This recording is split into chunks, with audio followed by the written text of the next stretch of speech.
बहुत स्वागत है आप सभी का। आपके साथ मैं हूं सोनल। मध्य प्रदेश को नए मुख्यमंत्री मिल गए हैं मोहन यादव के रूप में। जी हां, मोहन यादव होंगे। उज्जैन दक्षिण से विधायक है मोहन यादव, जो कि मध्य प्रदेश के नए सीएम होंगे। और भोपाल स्थित प्रदेश कार्यालय में पार्टी विधायक दल की बैठक में उन्हें सर्वसम्मति से अपना नेता चुन लिया। मोहन यादव ओबीसी वर्ग से आते हैं। शिवराज सिंह ने मोहन यादव के नाम का प्रस्ताव रखा, जिसका सभी विधायकों ने समर्थन भी किया। 2 डिप्टी सीएम होंगे, जगदीश देवड़ा और राजेंद्र शुक्ल। जगदीश देवड़ा मंदसौर जिले की मल्हारगढ़ से विधायक हैं। देवड़ा एससी वर्ग से आते हैं, जबकि राजेंद्र शुक्ल रीवा सीट से विधायक हैं। ब्राह्मण वर्ग से आते हैं। नरेंद्र सिंह तोमर विधानसभा अध्यक्ष होंगे। तोमर मुरैना जिले की दिमनी सीट से विधायक हैं। और ऐसे में अब जो तमाम कयास थे वो खत्म हुए और मोहन यादव मध्य प्रदेश के नए मुख्यमंत्री हो गए। तो आपको बता दें कि 14 दिसंबर को शपथ ग्रहण रखा गया है, इस तरह की जानकारियां मिल रही है। 10 बजे सुबह शपथ ग्रहण समारोह हो सकता है और कौन कौन उसमें शामिल होगा, ये सब जानकारियां डिटेल के साथ हम देंगे, आपके साथ साझा करेंगे। लेकिन फिलहाल जितनी ताज़ा तस्वीरें हैं दर्शकों, वो आपके साथ साझा कर रहे हैं। और मध्य प्रदेश में लगातार सीएम के नाम का ऐलान होने के बाद जो सबसे पहले तस्वीरें आपको हम साझा कर रहे हैं आपके साथ, जो कि आ रही हैं हमारे पास। और इस बीच आपको बता दें कि इससे पहले राज्यपाल से भी मुलाकात कर ली नए सीएम ने, और शिवराज सिंह चौहान ने इससे पहले इस्तीफा सौंपा, सरकार बनाने का दावा पेश किया मोहन यादव ने। और नरेंद्र सिंह तोमर होंगे विधानसभा अध्यक्ष, राजेंद्र शुक्ल और जगदीश देवड़ा डिप्टी सीएम होंगे। तो फिलहाल ये तस्वीरें जब पुष्पगुच्छ के साथ उनका बाकायदा सभी नेता उनका स्वागत कर रहे हैं, यानी मोहन यादव का। और वो तमाम नेता जिनके नाम चल रहे थे दरअसल मुख्यमंत्री की रेस में, वो भी ठीक आजू बाजू ही खड़े हैं यदि आप नज़र दौड़ाएंगे तो। शिवराज सिंह चौहान, नरेंद्र सिंह तोमर, इसके अलावा प्रहलाद पटेल। लेकिन इन सब को से अलग हटकर डॉक्टर मोहन यादव का नाम सामने आया है। सियासी सफ़र आपके साथ साझा कर रहे हैं। 1986 में विभाग प्रमुख बने, उज्जैन के नगर मंत्री। 1984 में एबीपी के अध्यक्ष बने। 1988 में एबीपी के प्रदेश सह मंत्री एवं राष्ट्रीय कार्यकारिणी के सदस्य रहे मोहन यादव। इसके अलावा 1989 से 90 में परिषद के प्रदेश मंत्री भी रहे हैं। तो एक कदावर नेता के रूप में और तेजतर्रार नेता के रूप में जाने जाते हैं। 1991-92 में परिषद के राष्ट्रीय मंत्री भी रहे। इसके अलावा 1993-95 में आरएसएस उज्जैन नगर के सहखंड कार्यवाह भी बने मोहन यादव।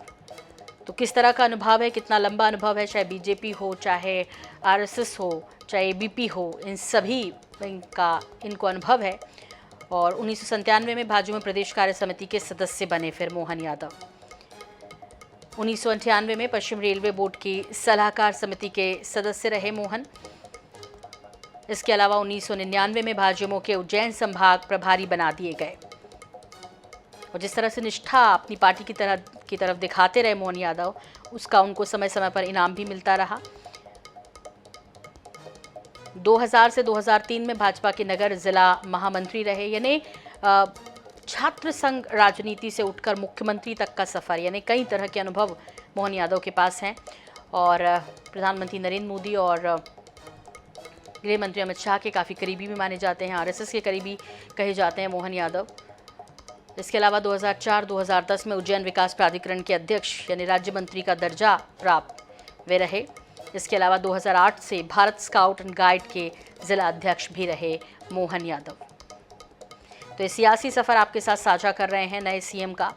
2011-13 में राज्य पर्यटन विकास निगम के अध्यक्ष बने, कैबिनेट मंत्री दर्जा प्राप्त। भाजपा प्रदेश कार्यकारिणी के सदस्य 2013-16 में भाजपा अखिल भारतीय सांस्कृतिक प्रकोष्ठ के सह संयोजक भी बने। और तीसरी बार यानी हैट्रिक लगाई उज्जैन दक्षिण विधानसभा सीट से मोहन यादव ने। इस बार 2013 में पहली बार चुनाव जीता था इस सीट से, यानी उज्जैन दक्षिण सीट से। फिर 2018 में दूसरी बार निर्वाचित हुए और 2023 में जीतकर उन्होंने हैट्रिक बना ली। और हैट्रिक के बाद अब सीएम का ताज पहन लिया मध्य प्रदेश के।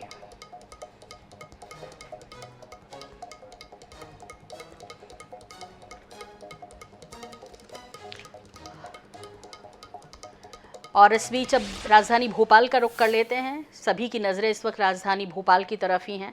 फिलहाल जो दो लोग मुझे स्क्रीन पर दिखाई दे रहे हैं, गौरव चतुर्वेदी जी हैं, वरिष्ठ पत्रकार हैं, भोपाल स्टूडियो में हमारे साथ, और साथ ही साथ अनुराग मालवीय जी, विशेष संवाददाता, सुबह से ही लगे हुए हैं कि भाई कौन नया सीएम होगा। जब बन गए हैं उसके बाद भी अपडेट हमें लगातार दे रहे हैं। पहले गौरव जी आपका रुख करते हुए, और देखिए राजनीतिक हलकों में पहले से ये मतलब जो राजनीतिक विश्लेषक हैं असल में वो ये कहते रहे कि मध्य प्रदेश में जो भी नाम आएगा वो चौंकाने वाला आएगा।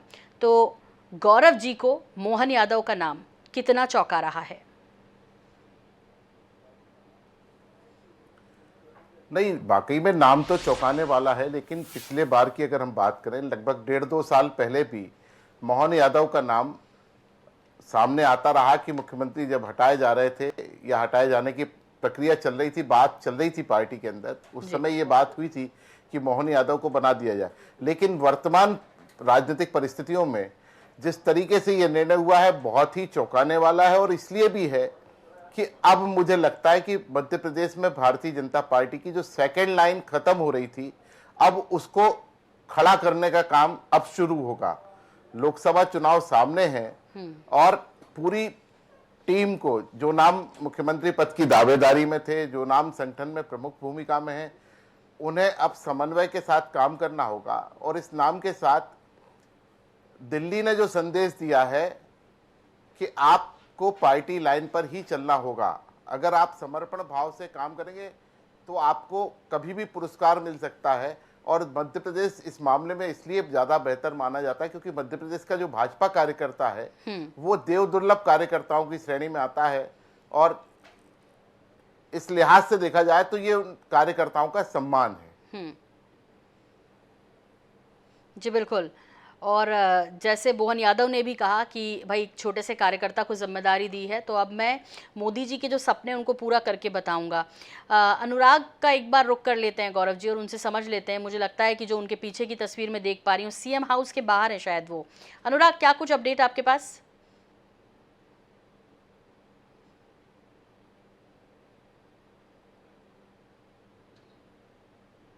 जो इस सौजन्य मुलाकात होती है पूर्व मुख्यमंत्री की मुख्यमंत्री के साथ, वो फिलहाल यहाँ पर चल रही है साथ में। लेकिन एक बड़ी जो आपको हम दिखाएंगे, यहाँ जितनी गाड़ियां अंदर जा रही हैं या जितनी गाड़ियां आसपास नजर आ रही है, मैं उन गाड़ियों की नंबर प्लेट की तरफ बताऊंगा तो ये अधिकांश गाड़ियां MP09 नंबर की है। MP04 के अलावा, मतलब भोपाल के अलावा सारी गाड़ियां आपको इंदौर और उज्जैन की नंबर प्लेट की लगातार धड़ाधड़ अंदर जाते दिखाई दे रही है। और हम देखेंगे तो जो लोग निकल रहे हैं वो काफी खुश हैं। जो अगर हम देखें, मोहन यादव के कई सारे समर्थक यहाँ पर भी मौजूद हैं जी। नहीं, और अभी भी लगातार जो जितने भी चेहरे यहाँ पर हैं, जहाँ जो आ रहे हैं या जो गाड़ियां जा रही हैं, मैं बार बार कह रहा हूँ उनकी नंबर प्लेट पे हम जरूर ध्यान देंगे। उनकी नंबर प्लेट अगर हम दिखाएंगे तो ये सारी गाड़ियां अचानक से हम देखते हैं कि वो बदल गई है नंबरों की। ये देखिए, ये गाड़ी भी जो अंदर जा रही है सीएम हाउस में MP09 है। तो अब मालवा जो है वो राजधानी भोपाल में एक अलग रंग में नजर आने वाला है, जो बहुत महत्वपूर्ण है। गौरव जी भी अगर साथ में है तो वो भी काफी प्रसन्न होंगे,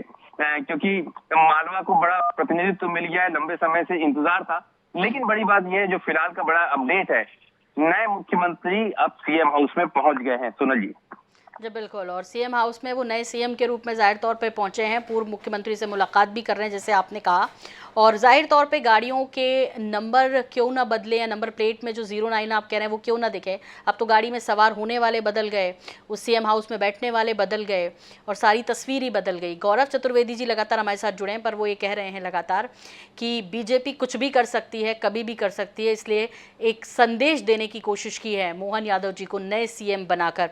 गौरव जी, इसके अलावा जो बाकी जिम्मेदारियां मिली है, 2 डिप्टी सीएम के रूप में जिस तरह से राजेंद्र शुक्ल और जगदीश देवड़ा जी को जिम्मेदारी दी है प्रदेश में, उसे किस तरह से आप देख रहे हैं? और ये समीकरण साधने में जो बैलेंस की बात की जा रही थी कि आलाकमान बैलेंस करेंगे सभी वर्गों का प्रतिनिधित्व देकर, वो हो गया आप प्रदेश में? नहीं, प्रारंभिक तौर पर अगर देखा जाए तो ये शुरुआत है जातिगत समीकरण साधने की। ऐसी वर्ग के बहुत बड़ी जनसंख्या है, उसको साधने का प्रयास किया गया है। सामान्य वर्ग पिछले काफ़ी लंबे समय से राजनीतिक तौर पर उपेक्षा का दंश झेल रहा था मध्य प्रदेश की राजनीति में। हालांकि VD शर्मा प्रदेश अध्यक्ष के तौर पर काबिज हैं, लेकिन ब्राह्मण वर्ग को साधने का, चूंकि बिंद से एक बड़ा मैंडेट मिला है और इसलिए राजेंद्र शुक्ला को भी साधने का प्रयास किया, राजेंद्र शुक्ला के सहारे ब्राह्मणों को साधने का प्रयास किया गया है। ये भी सुनने में आ रहा है कि नरेंद्र सिंह तोमर को विधानसभा अध्यक्ष बनाया जा सकता है। इसके सहारे ठाकुरों को साधने की कोशिश की जाएगी और जो बाकी सोशल इंजीनियरिंग है वो जब मंत्रिमंडल का गठन होगा उस वक्त सामने आएगी। जी गौरव जी, एक और चीज़, क्या नरेंद्र सिंह तोमर जी को विधानसभा स्पीकर बनाया जाना ये भी एक आश्चर्य करने वाली बात लगती है। हालांकि आश्चर्य यहाँ भी हुआ जब छत्तीसगढ़ में डॉक्टर रमन सिंह पूर्व मुख्यमंत्री, उनको स्पीकर की भूमिका में रखा गया। वहाँ नरेंद्र सिंह तोमर कहते हैं चुनाव प्रचार और चुनाव के जीतने तक की जिम्मेदारी उनकी पूरी थी, प्रमुख थे वो, और ऐसे में अब सीधे विधानसभा स्पीकर, इस जिम्मेदारी को किस तरह देख रहे हैं आप?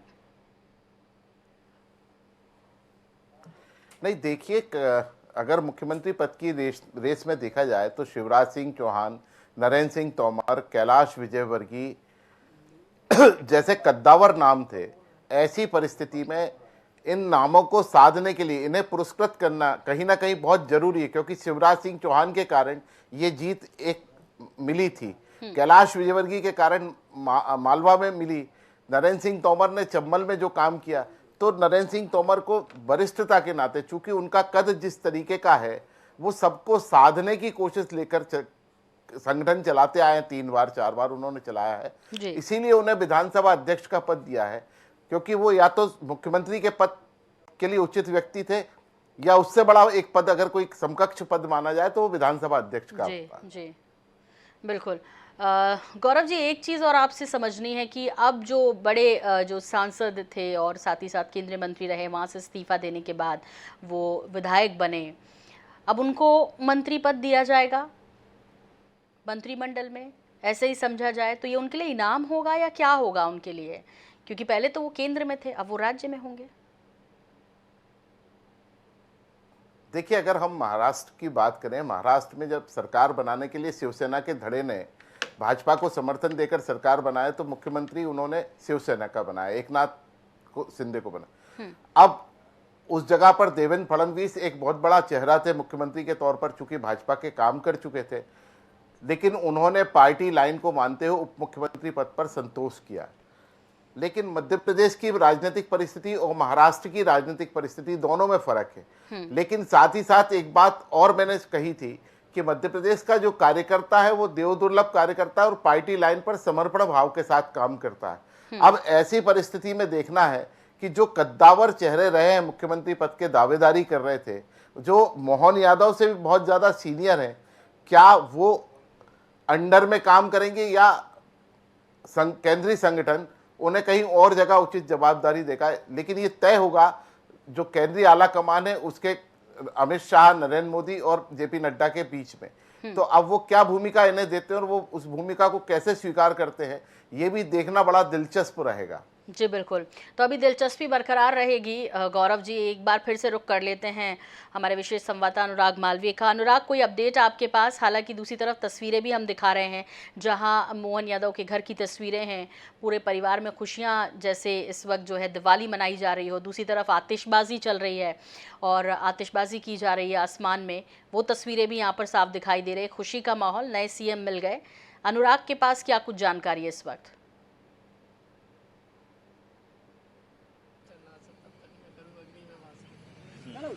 कहाँ है अनुराग? लगता है अनुराग किसी और खोज में है और वो अब ये कुछ नई तस्वीरें आपके सामने पेश करेंगे दर्शकों। तब तक हम एक बार फिर से गौरव जी का रुख कर लेते हैं जो कि लगातार हमारे साथ जुड़े हुए हैं और इस फैसले पर हम ये कोशिश कर रहे हैं कि किस तरह लिया गया, क्यों लिया गया और किस तरह हित में है, ये समझने का प्रयास हम वरिष्ठ पत्रकार गौरव चतुर्वेदी जी से कर रहे हैं। गौरव जी, आपसे भी समझना चाहेंगे कि आपने कहा कि मोहन यादव जी के नाम के साथ कई सारे संदेश मध्य प्रदेश में ये दिए हैं और ऐसा नहीं है कि ओबीसी के नाम पर चेहरा सिर्फ मोहन यादव जी का ही था, और भी थे। ऐसे में मोहन यादव ही क्यों? देखिए, मध्य प्रदेश में अगर हम पिछले 1.5 साल का माहौल देखें तो सारे वरिष्ठ नेताओं के बीच में एक आपसी मनमुटाव पैदा हो गया था। मुख्यमंत्री पद की लालायत सारे उम्मीदवार एक दूसरे को नुकसान पहुंचाने का काम कर रहे थे। ऐसी परिस्थिति में भारतीय जनता पार्टी के रणनीतिकार अमित शाह ने मध्य प्रदेश में कैंप किया और उन्होंने कुछ अन्य नेताओं के साथ जवाबदारी सौंपते हुए मध्य प्रदेश को जीत के मुकाम पर पहुंचाया। अब वर्तमान में अगर हम देखें तो पिछले 5 चुनाव परिणाम आने के बाद से लेकर अभी तक लगातार मुख्यमंत्री पद की दावेदारी को लेकर बहुत सारे नाम हवा में तैर रहे थे, उन नामों को लेकर प्रयास किए जा रहे थे। ऐसी परिस्थिति में राजनीतिक संतुलन साधना बहुत जरूरी था। किसी अन्य के साथ भी अन्याय ना होता और किसी को अपमान भी महसूस नहीं कराया जाना था। तो मोहन यादव को इसलिए उन्होंने चुना कि इस बहाने हम एक पूरा पार्टी को मैसेज दे सकते हैं कि आप सब पहले अपने आपसी झगड़े सुलझाएं, पार्टी के हित में काम करें, और हम ऐसे व्यक्ति को लेकर आ रहे हैं। दूसरी चीज, मोहन यादव के सहारे संघ को भी साधने का प्रयास किया गया। मोहन यादव संघ के बड़े नजदीकी संबंध माने जाते हैं मोहन यादव के जी। इस बहाने भी मोहन यादव को मुख्यमंत्री बनाया गया। दूसरा, ओबीसी बड़ा एक फैक्टर है मध्य प्रदेश की राजनीति में, इसलिए भी मोहन यादव को मुकाम दिया गया। कई अन्य नाम हैं, भूपेंद्र सिंह हैं और भी कई नाम हैं, लेकिन उसमें ज्यादा उचित नाम ऐसा लगा जो पार्टी लाइन पर काम कर सकता है, जो मोदी जी मध्य प्रदेश के आगामी लोकसभा चुनाव में जो मुख्य फेस बनकर रहेंगे।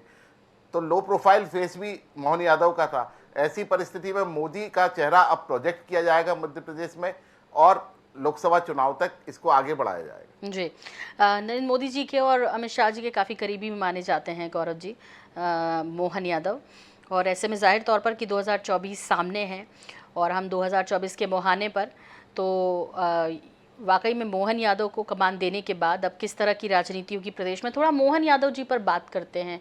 कहते हैं बड़े तेज़ तर्रार से हैं, काफ़ी एक्टिव हैं, और आपने कहा जैसे कि छात्र संघ के ज़माने से ही वो काफ़ी जो है एक्टिव रहे भी हैं और हर तरह की जिम्मेदारी निभाई है, तो जाहिर तौर पर अनुभव भी होगा उनको।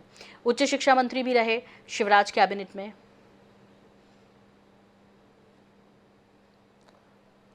नहीं, ये अनुभव तो रहा ही, उनको राजनीतिक अनुभव तो था ही, लेकिन प्रशासनिक अनुभव भी रहा, क्योंकि उन्होंने मध्य प्रदेश पर्यटन विकास निगम में भी अध्यक्ष का पदभार संभाला था। उन्होंने उज्जैन विकास प्राधिकरण के अध्यक्ष के तौर पर भी काम किया। तो जो एक प्रशासनिक अनुभव होना चाहिए, वो प्रशासनिक अनुभव उन्हें इंडिविजुअल संस्था में काम करने के कारण है। फिर मध्य प्रदेश सरकार में उच्च शिक्षा मंत्री रहे तो एक अनुभव वो। दूसरा, मुख्यमंत्री शिवराज सिंह चौहान का भी उनको वरद हस्त प्राप्त है, क्योंकि मुख्यमंत्री शिवराज सिंह अचानक अक्सर कई बार उज्जैन जाते रहते हैं और उज्जैन आने जाने के कारण एक जो संबंध, राजनीतिक संबंध बनते सौजन्यता भरे, वो भी बहुत महत्वपूर्ण भूमिका निभाता है। और उस फेस में चूंकि ओबीसी का मुख्यमंत्री बनाना था, तो इसलिए उस फेस को भी दृष्टिगत रखते हुए मुझे लगता है कि मोहन यादव का नाम प्रपोज किया गया होगा या पार्टी ने ऊपर से इनका नाम भेजा। जी, प्रदेश में अब तक यदि बात करें गौरव जी, तो मध्य क्षेत्र से ही बीते 28 सालों से मुख्यमंत्री रहे, लेकिन अब मालवा क्षेत्र को प्रतिनिधित्व मिल गया। मालवा में किस तरह से विकास अब देख पाएंगे इस क्षेत्र में? हालांकि उज्जैन का कायाकल्प करने में कहते हैं कि मोहन यादव जी ने एक बड़ी भूमिका निभाई है, ऐसे में पूरे मालवा की, और आपने शुरुआत में जिक्र भी किया कि कैलाश जी के बेहद करीबी हैं और वो भी, कैलाश जी भी इंदौर से ही हैं, तो मालवा को प्रतिनिधित्व मिला है और मालवा अपना अटूट प्रेम और विश्वास बीजेपी में जताता रहा है। तो ये दोनों का जो कॉम्बिनेशन है, ये क्या करने वाला है आने वाले वक्त में? नहीं, देखिए, सभी लोगों को समन्वय के साथ अब काम करना होगा। मोहन यादव के सामने भी चुनौतियां बहुत हैं। मोहन यादव को जहां अपने आप को स्थापित करना है प्रशासनिक तौर पर, राजनीतिक तौर पर, अभी तक उन्होंने जो मंत्री के तौर पर काम किया है, अब वो उन्हें मुख्यमंत्री के तौर पर बहुत सारे लेकर काम करना है। जो मध्य प्रदेश की वर्तमान आर्थिक स्थितियां हैं, वो किसी से छुपी हुई नहीं है। मध्य प्रदेश सरकार, शिवराज ने जो लाडली बहना योजना चलाई थी, वो एक बहुत बड़ा भार के तौर पर मध्य प्रदेश सरकार के ऊपर है। ऐसी परिस्थितियों में तालमेल बिठाते हुए ना आर्थिक समस्याएं खड़ी हो, ना राजनीतिक समस्याएं खड़ी हो, ना प्रशासनिक समस्याएं खड़ी हो, ऐसी परिस्थिति में पूरे संगठन को और सरकार को समन्वय के साथ काम करना होगा। और जो ऊपर से संदेश है, मुझे लगता है कि उसके हिसाब से अभी हाल फिलहाल कोई विवाद की स्थिति खड़ी नहीं होगी और समन्वय पूर्वक काम करते हुए लोकसभा चुनाव में तय लक्ष्य प्राप्त किए जाएंगे। जी बिल्कुल। अब चूंकि जो सीनियर रहे हैं जिनके नाम आपने कहे, प्रहलाद पटेल हैं, कैलाश विजयवर्गीय हैं, शिवराज सिंह चौहान जी है, ज्योतिरादित्य सिंधिया भी हैं, वी डी शर्मा भी हैं, इन सब के बीच अपने आप को स्थापित करना और इन चैलेंजेस के साथ जिसका अभी आप जिक्र कर रहे थे, उसके अलावा अब 2024 के लिए किसको क्या भूमिका मिलेगी? चूँकि मोदी मंत्रिमंडल में भी जिस तरह से है बदलाव की खबरें समय समय पर आती रही, तो अब देखना होगा कि प्रदेश को वहाँ कितना नेतृत्व मिल रहा है और क्या जिम्मेदारियाँ प्रदेश के बड़े नेताओं को वहाँ मिल रही है, ये भी देखना दिलचस्प होगा। यहाँ पर डिप्टी सीएम, 2 डिप्टी सीएम जैसे छत्तीसगढ़ में भी हुए गौरव जी, इसके बाद यहाँ मध्य प्रदेश में भी, इसके बारे में थोड़ा सा समझना चाहेंगे कि ठीक है आपने समीकरण उस जाति वर्ग विशेष के साधने की कोशिश की, लेकिन कार्य को लेकर कितने सफलता आप देख पाएंगे और जिस तरह का नेचर रहा है मध्य प्रदेश की राजनीति में, उस भूमिका को थोड़ा सा समझाइए डिप्टी सीएम की। देखिए, अगर हम मध्य प्रदेश की बात करें तो 2006 हमें सबसे पहले जाना होगा, जब मुख्यमंत्री शिवराज सिंह चौहान को मध्य प्रदेश का मुख्यमंत्री बनाया गया था। बहुत लो प्रोफाइल चेहरा था, आम पब्लिक के बीच में कोई पहचान नहीं थी, लेकिन उन्होंने काम कर कर, और उस समय कई बार ये बातें उठती रहती थी कि शिवराज सिंह चौहान कभी भी हटाए जा सकते हैं। ऐसी परिस्थिति में शिवराज सिंह चौहान ने टिक कर 18 साल मुख्यमंत्री पद का दायित्व निभाया। तो जो वर्तमान अब स्थिति है, क्योंकि वो एक सहज और सरल व्यक्ति माने जाते थे शिवराज सिंह चौहान, और उसके पहले अगर हम देखें तो उमा भारती थी जो तेज तर्रार मुख्यमंत्री के तौर पर जानी जाती थी। अब वर्तमान राजनीतिक परिस्थितियों में थोड़ा सा सहज सरल भी और थोड़ा सा आक्रामक मुख्यमंत्री भी आवश्यक था मध्य प्रदेश की राजनीति को। ऐसी परिस्थिति में एक सबसे बड़ा कारण मोहन यादव को बनाए जाने का मुझे ये भी नज़र आ रहा है। दूसरी बात है कि जो बड़े नेता हैं, उन बड़े नेताओं को अब समन्वय के साथ काम करना होगा, क्योंकि जिस तरीके से दिल्ली ने उन्हें मध्य प्रदेश में भेजा है, उनके पास अब कोई और विकल्प नहीं है कि भविष्य में वो वापस लोकसभा का चुनाव लड़े। तो उस चीज़ों से बचने के लिए भी उन्हें समन्वय यहाँ स्थापित करना बहुत ज़रूरी है और पूरी टीम को टीम वर्क के साथ काम करना होगा। जी, तो मतलब जहाँ सीनियर होने के नाते ये उम्मीद कर रहे थे कि हमें कुछ बेहतर मिलेगा, अब इससे कुछ ऊपर मिलेगा, वहाँ उल्टा समन्वय के लिए एक बार फिर से जूझना पड़ेगा और फिर से एक बार ज़ीरो से शुरू करना होगा। इसे इस तरह भी समझा जा सकता है गौरव जी? नहीं, जीरो से तो शुरू नहीं करना होगा, लेकिन हाँ, उस लेवल से, जीरो के लेवल से और 100 के बीच में आपको किस मुकाम पे पार्टी रखती है, वहाँ से आपको शुरुआत करना होगी और एक ऐसी स्थिति के साथ काम करना होगा कि जहाँ पर केंद्रीय आला नेतृत्व आपसे नाराज ना हो। अगर आपने कोई गलती की तो केंद्रीय आला नेतृत्व इससे भी रसातल में पहुंचाने की तैयारी करे बैठा है मध्य प्रदेश को लेकर के। जी बिल्कुल, और उसके इंडिकेशंस जिस तरह से मिले हैं, ये समझना बेहद कोई बहुत ज़्यादा कठिन बात नहीं है गौरव जी, यदि हम समझें अभी जिस तरह का मैसेज दिया तो। और गौरव चतुर्वेदी जी, हमारे साथ जुड़ने के लिए, हमें वक्त साझा करने के लिए बहुत सारा शुक्रिया और बहुत सारी शुभकामनाएं आपको कि नया मध्य प्रदेश को मुख्यमंत्री मिल गया है। बधाई आपको भी और बहुत धन्यवाद हमसे जुड़ने के लिए। और इसी के साथ फ़िलहाल इतना ही, लेकिन अपडेट का सिलसिला जारी है, बने रहिए हमारे साथ। नमस्कार।